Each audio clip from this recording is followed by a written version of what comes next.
Every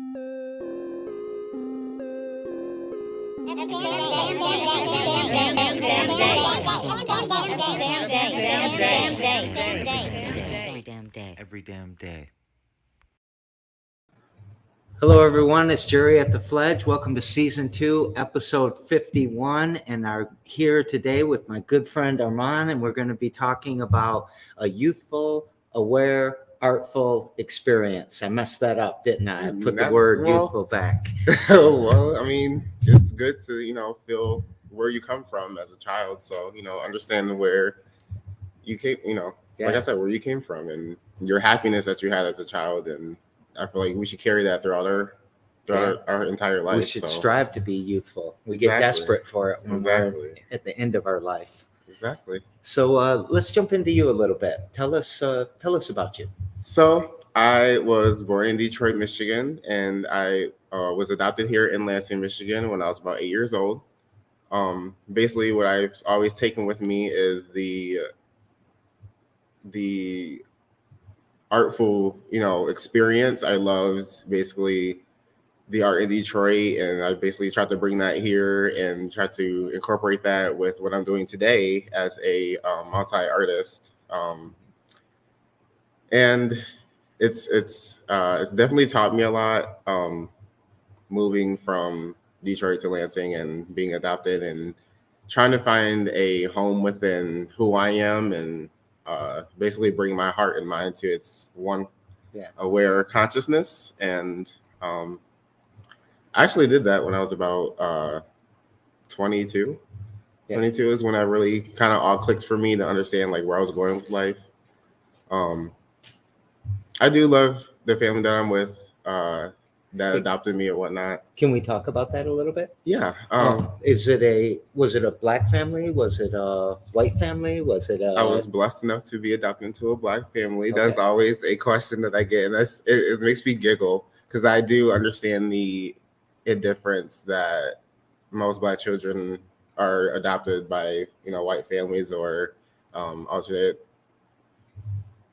ethnic families or whatnot. And weirdly enough, I will say that I am blessed to be adopted by my black family, and I love them so much. Yeah. And we are very close, and it's definitely an experience that I love to share. My sister actually is one of my biggest fans. We're adopted also. Oh, she's adopted as well, and it's just crazy to think that we are. Sometimes it's crazy to think that we're adopted because we're so close, and to be like, you have to really show who you are to each other, to people that you actually love, because that's where connections will come closer and closer. And, that's where the real life experience will start. I feel like that was a cliche question that I gave you. So if that was, I don't mean to offend you by that. So first of all, my grandkids are running around here today, and their mother passed of a fentanyl overdose. Oh, no. And so we fostered them for a while, and then they were adopted by my uncle. And that whole process was just weird to me. And it was strange. And then I go back to my great-great-grandfather was adopted by a Dutch family, but he was basically kidnapped from a Native American family. So adoption is a subject that I think is strange. So I didn't mean to not at all. Go too cliche there. Not at all. I love being able to share my experiences. Sharing, experience with each other is basically a line of education. So you just educated me on how your family has had adoption. So that's well, let's educate them about you, because I talk about this stuff all the time. Yeah. So let's get back to you a little bit. You were talking about at 22. Yeah. You kind of put that all together for you. What does that mean? So I knew I had a passion with art, and I know I had a passion with trying to show genuine love for, what my experience has taught me throughout my life, but it didn't really click to the matter of me loving myself. I was just trying to give all of my love out to the world. And about 22 is when it clicked for me that, wow, I really need to love myself before I can give the world my love. And once that has happened, it's smooth sailing on up from there. Because I don't know, the love that you have for yourself can no one else give you. So you really have to like channel in on everything that you like, everything that you dislike, to understand what your experience means for you in this lifetime. Yeah. So, sometimes that love for yourself can come across as boastful or prideful or egotistical or cocky or whatever the words. I call all those shadows of distraction. Yes, I love it. Because being like having your ego show out, having your jealousy show out, those are either things that you can't accept in yourself, or they're things that you're running away from. And it's just like, what are you scared of? Face those things you're scared of. On the other side of fear is just happiness. So yeah, that's one thing I've been running with since. I've always felt like people have tried to take that away from each other, right? Yeah. And it probably is like, if I'm jealous that you're doing this, oh, quit being so prideful. Pride's a sin and all of these things. Yeah. But at the end of the day, we need to have pride in what we're doing. Exactly. Right? There's a fulfillment there. How did this express for you?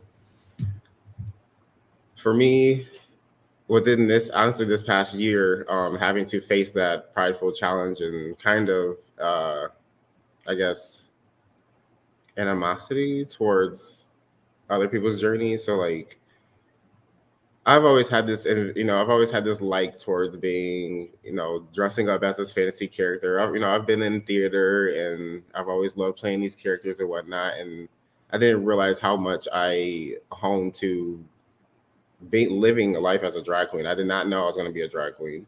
And one thing I did really like, weirdly, growing up, was dressing up in my mom's clothes and putting on makeup or whatever. Little did she know, but she knows now. You're right. And it's just, I don't know, just doing it now, it's just like, wow, like the little things that I did as a kid, not knowing exactly what I was doing, but just having genuine fun, just trying to express whatever it was that I just wanted to do, type of thing. It's like, those are the things that we need to hold on to that make us truly happy. And again, like I said, today, now I'm a drag queen, and it's one of the best things I've ever decided to do, because I share my genuine awareness with people. I share my genuine heart and soul in every number I perform, because like there's a story in every bit of music, and a lot of music speaks to me. So you did your first show here. It seems like so long ago. It was only a week or so ago. Yeah, right? I did a anti-Valentine's Day show here at the Fledge for the first time. My first ever produced drag show. It was kind of big because of the fact that I literally just started drag this past 2021 in October. Like, my first performance was at Ellison under Miss Alicia Moore here in Lansing, and it was a Halloween show, and I performed a Beyonce song. I really love Beyonce, but yeah, and so that, just living that experience just taught me that, like, wow, like, if I, for instance, like that prideful thing, like, it really broke down that wall of like, I shouldn't be jealous that I see these people do these things, and why can't, I have the skill to do these things. Why don't I just do it? Like, I could bring my own twist to things, bring my own touch to a production world and how I see art, and how I feel like it should be, how just the awareness level of performing. Like, I try to bring that to like all of my shows. Like, I call most of my shows Category Is, because I really want to focus on a certain level of awareness. So for my first show, we did Category Is Anti-Valentine's Day Self-Love. So all of the performers chose a song based that they felt told a story for them of self-love, self-awareness, and how basically you should just love yourself first before you can, give it to the world, type of thing. So, and I really appreciated that everyone knew the assignment. That's a big thing for this generation, is knowing the assignment. And I'm glad that I'm building a house. I'm building a house called H.O.M.E, which is House of Manifestations experience, when we're on the road, doing performances. But overall, it's going to be the House of Manifestations Entrepreneurs, which is a group of artists who basically are building their life off their arts, rather than, I'm basically trying to build a vision of not working under the corporate America, but working with corporate America. Yeah. Yeah. And I know it could be very triggersome for some Let's people. tear but that's down okay. corporate America. Right. You know, we're all meant to live a life of our own experience. Like God has that written out for us, whether it is working with corporate America or whether it's without. Like, I don't know how to say this more educatedly, but to my experience, it's either there's helpers or there's leaders. Does that make sense? Like Yeah. there's architects and then there's builders. Yeah. And I like to think I'm an architect. You know, architects kind of have, you know, their hands on everything. They even go to the sites and make sure that the building is, you know, how it's supposed to look. And if they have to get in their hands on, they would, type of thing. So yeah, I think architects have to be a builder. Yeah. And builders have to be somewhat architect too. Sure. But I thought, you know, that show was amazing to me because one, it was very smooth.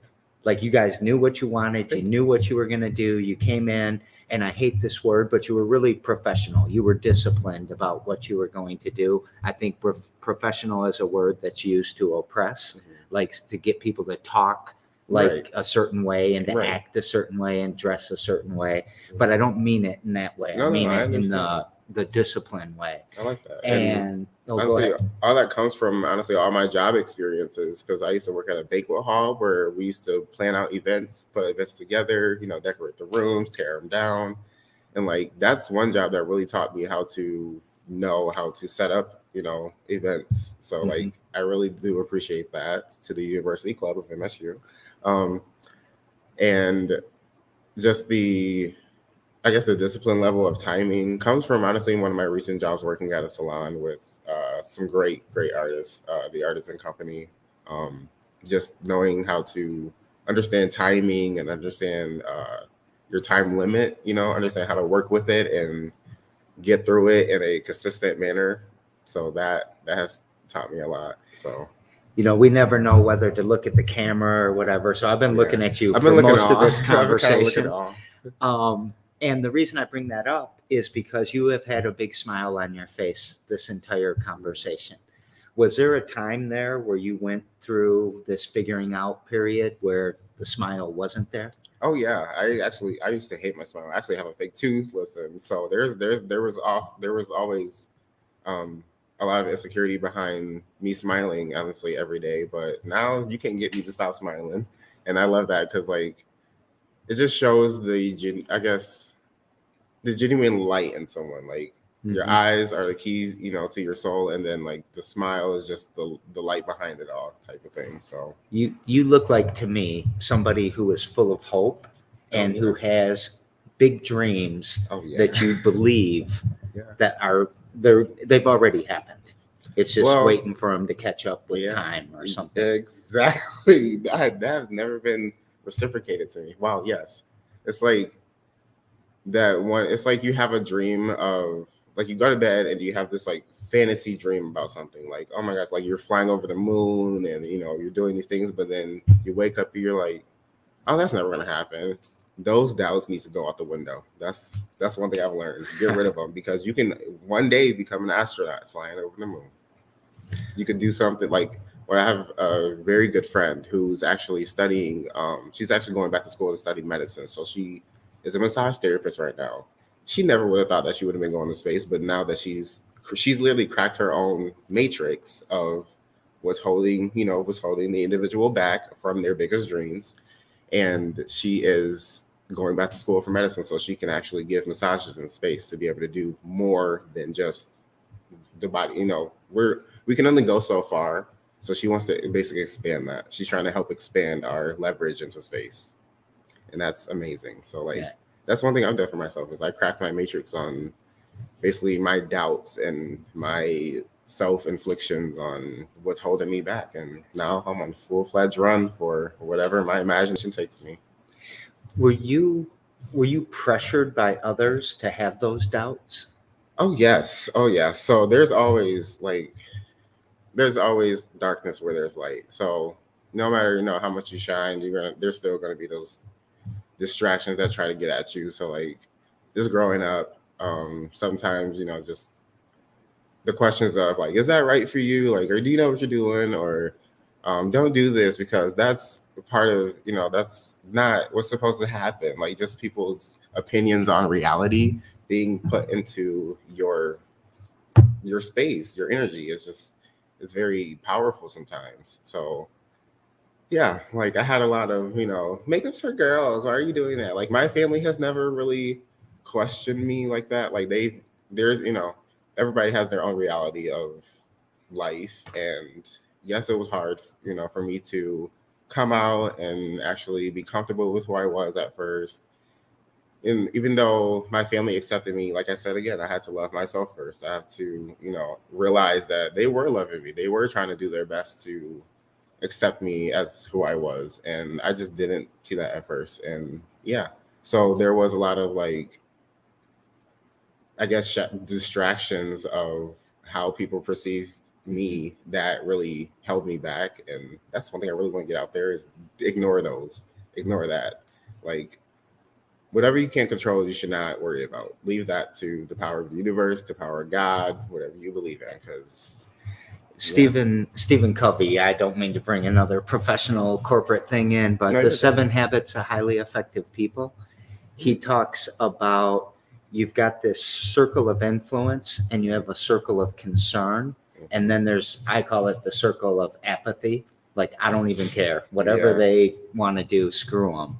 But working within that circle of influence is what's important. You can't change somebody who doesn't want to change. Like Exactly. kids are dicks when it comes to the queer experience, right? Yeah. I'm looking at your friend on the side, and I don't know if you want your name said, but who went to Grand Ledge, and that must have been a nightmare because Grand Ledge kids are sorry, all cool. You Grand Ledge kids, but some of you are dicks. Yeah. Man.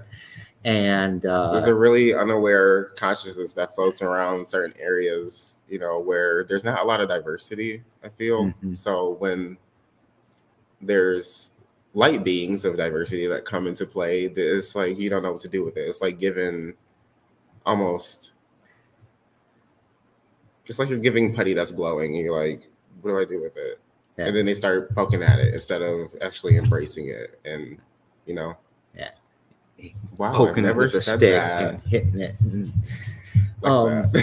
So you and I have talked a little bit before, and we used the term queer experience earlier today. I want to, and I don't know if this is a word that I'm not sure that people use anymore, but does being a drag queen and the queer experience, does the drag queen and sexual orientation, and that's the phrase, I don't know, is that the right phrase anymore? No. Well, yeah. Are they correlated? Are they different? Like, is every drag queen gay? Is every drag queen, I'm so glad you asked that question. No, actually, to my knowledge, not every drag queen is of the LGBTQIA spectrum. Some drag queens are allies and who are straight, heterosexual. And it's being part of the drag world is kind of boundless. Like I know that there's trans kings and trans queens, and there's straight kings and there's straight queens even, and it's just drag is just a form of art. It's just a form of expression, a form of inner being of experience. Like for me as a drag queen, I perceive as the persona of Mutha Auroara Manifest, and where that comes from is I'm a mama's boy. Like I love my mom, and I love the way she took care of me, and I love the way that she was real with everything, and that she taught me how to be aware, basically. Because like I said, when everything clicked, it clicked. Like the world turned on, and I was like, okay, we know what we're doing now. Like it was definitely a life-changing experience to understand how my femininity could be channeled into Aurora, and how that was basically my outlet. Like I'm androgynous as a daily person, but to really understand that next level of persona that is a character that lives within all of us. Like, we all have a personality that like shows our funny side, our sassy side, you know, all this and that. But like to build a character out of it is kind of fun. You know, it makes it yours. So I understand why drag is kind of a question thing around the world too. Is it for everyone? Is it for everyone? Absolutely. Just like anybody could paint. Anybody could paint a canvas and call it their art. Anybody could paint a face and call it their art. And that's exactly what drag is for me, basically. It's my art. So I'm going to tell you a quick story. From 4th grade till probably when I was 50 years old, if I dressed up for Halloween, I dressed in drag. That's awesome. Every year. I mean, if the whole family dressed up in the Wizard of Oz, I was the Wicked Witch of the West. I remember that photo stuck in my head awesome. right now. And I don't know if you would know who Geraldine was. I've heard that, yes. What was his name? Flip Wilson played this character on Laugh-In, I think the show was called, back in the 70s. And because the name was so close to my name, I said, that's who I'm going to be for Halloween. And I did stop short. I did not go in blackface because my parents were smart and taught me a lot of good things. Yeah. But I had a pearl necklace, and I remember my pearl necklace broke, and they went all over the floor at school, and I was horrified that, but they were fake pearls. I didn't know it and all of that. So, but that, and the reason that I'm bringing that up is because it was always so fun. One, to just do it and to like tell everyone, fuck you. Yeah. I mean, Halloween was the gateway. Like, little do people know, like when your parents weren't dressing you, every costume that you picked out for yourself is a part of your personality. It's a part of that inner character that you're trying to portray for your life. Like, the costumes I picked out have been like rock stars, and like I was a girl, like being rock star girl for Halloween, and like like I said, look what I'm doing now. I'm a drag queen. So like, and my drag is very, rock star grunge, but very, glamorous at the same time. So yeah. And you knew this though when you were little though too, that there was something there when you might have not consciously. Yeah, because I mean, like I said, there was distractions that led me to other things, which I do have passions in, like music. Like school has led me to do music and have a passion for, playing instruments and singing and being part of a band and group and whatnot. So like I do have passions in that. And I am pursuing them, a little bit with producing drag shows and whatnot. And I do plan on getting into music, and I still have my clarinet. So like, but again, like dressing up and whatnot, I never really thought that I could use that as a life path. So do you know who Marsha P. Johnson is? Oh, right? Yes. We've talked about her before. And she was such a hero to not just the LGBTQIA plus rights, but also the civil rights that were happening at the same time. And now I'm drawing the blank on the riots in New York in the 70s. What were they called? Anyways, someone will put it on the screen, I'm sure. But such a transformative person, such a powerful person.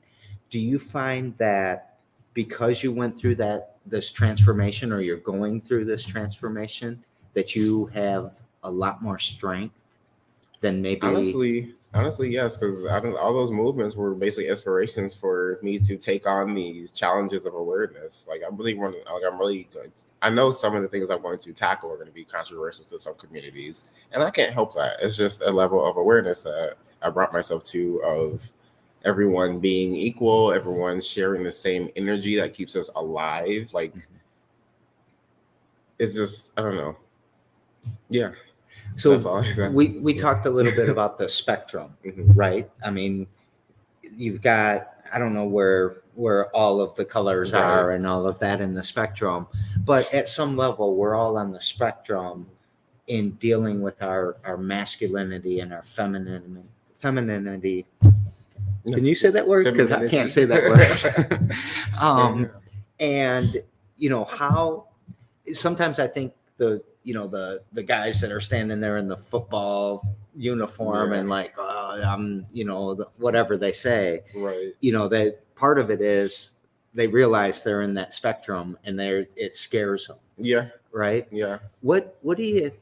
How do we talk to the community about, hey man, we're all just trying to do our thing. Right. We're all just trying to live life. Like, just, if you're afraid of it, face it. Because on the other side of fear is happiness, like I said earlier. So, and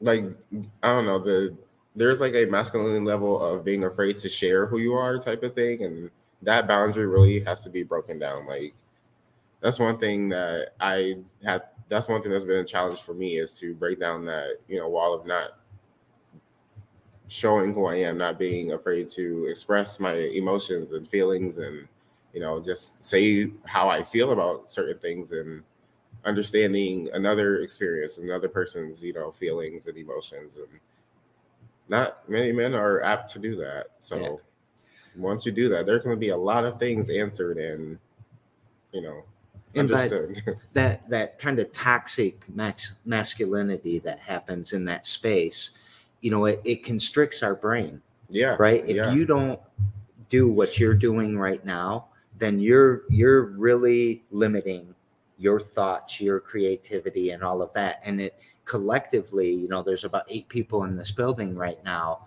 We have a bigger brain when we're different. When you're doing your thing and I'm doing my thing and they're doing their thing, our brain gets bigger.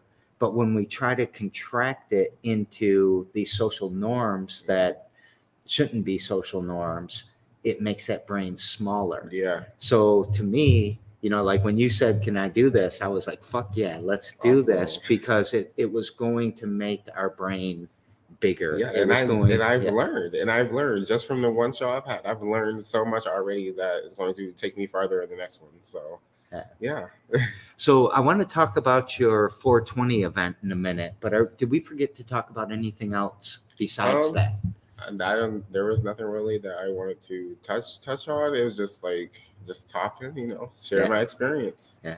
So let's talk about the 420 event. Tell us about that. So, and you might have to say, when is it? Because some people might not know.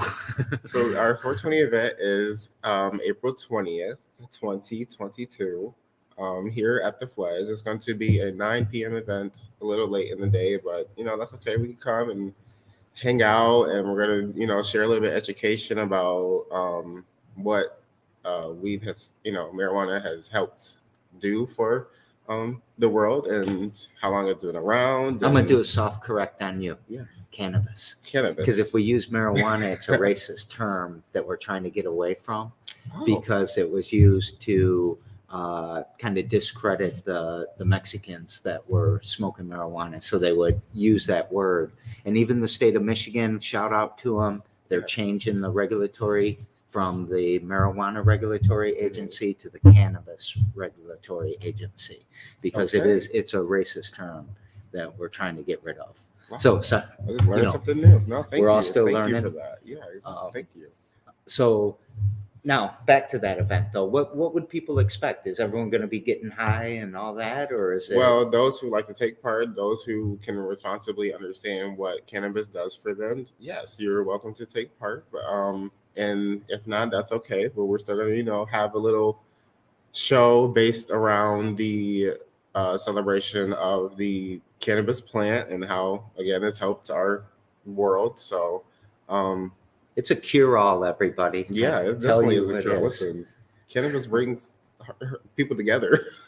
So you'll be putting out some flyers. We're gonna have flyers out. We're gonna have people talking about it. There's gonna be 9 different arts being performed, more than just drag queens. So if you guys want to hear some, music, some good soulful, Lansing written music, come out and celebrate with us. It'll be great. And it's required that you all are on this spectrum that we've been talking about. But guess what? You all are on this spectrum already. Every human is welcome. Humanite, whether you're purple, green, yellow, I don't care. You're welcome. Yeah, there's a Prince song in there somewhere, right? Purple, right? No, it's black, white, Puerto Rican, everybody's just a freaking. I don't know. No. But then he goes into yellow, brown. Nice. I Um, see that one. That was a good one. so what's something simple that we could say to people that if they just changed or tweaked or did a little bit more, it helps all of us start to have this smile that is the realization of what our purpose is, really. Just lead into love with everything you can. So if you lead in, literally, like I've been trying to lead into love with everything I do, whether it's a conversation, whether it's a action of my life. So like, waking up in the morning and starting my day with love, loving myself by starting an intention to, set out for the day. Leading with love and situations, even though it might be uncomfortable, but you learn something new when you lead with love.